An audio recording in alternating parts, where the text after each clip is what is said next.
Narito po ang guidelines para sa lahat po ng pauwi at palabas po ng bansang Pilipinas, OFW ka man or hindi. Unahin po natin ang departure process. Number 1, check-in and baggage drop. Pagkatapos nyo pong ma-check-in ang inyong mga maleta, kunin po ang inyong boarding pass. Number 2 is travel tax. Ang mga OFW po ay hindi na po kailangan magbayad ng travel tax. Hindi po sila kasali. So proceed po tayo sa number 3, e-travel registration. Sa e-travel registration po, pwede po kayong mag-install ng e-gov apps o kaya naman pwede kayong mag-register sa mismong link ng e-travel. Gumawa po ito 3 days before your flight. Next po, number 4, immigration clearance. So dito na po inahanap ang inyong mga OAC at saka boarding pass. Pagkatapos niyo po sa immigration, proceed po tayo sa number 5 step, final security screening. Dito po i-check ang inyong mga hand carry bag. Pagkatapos po ng final security screening, pumunta na po kayo sa inyong boarding gate na nakalagay po sa inyong boarding pass. Umupo lang doon at maghintay kung kailan po kayo papasukin. And lastly, take off and air traffic control. So paalis na po ang eroplanong iyong sasakyan, makakarating na po kayo sa inyong pupuntahan.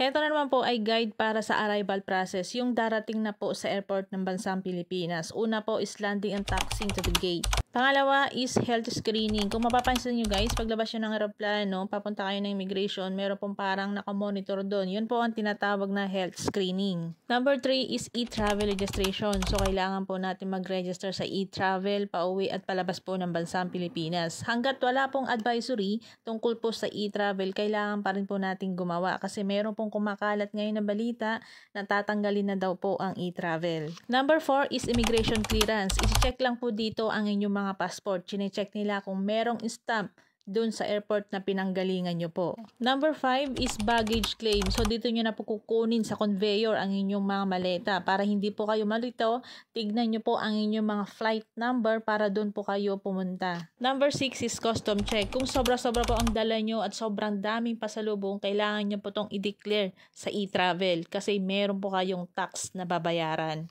Finally, number 7, exit and arrival area. So, nandun na po si Jowa, naghihintay sa inyo. Paglabas nyo po ng arrival area, kumaway lamang po kayo para papasukin siya ng security.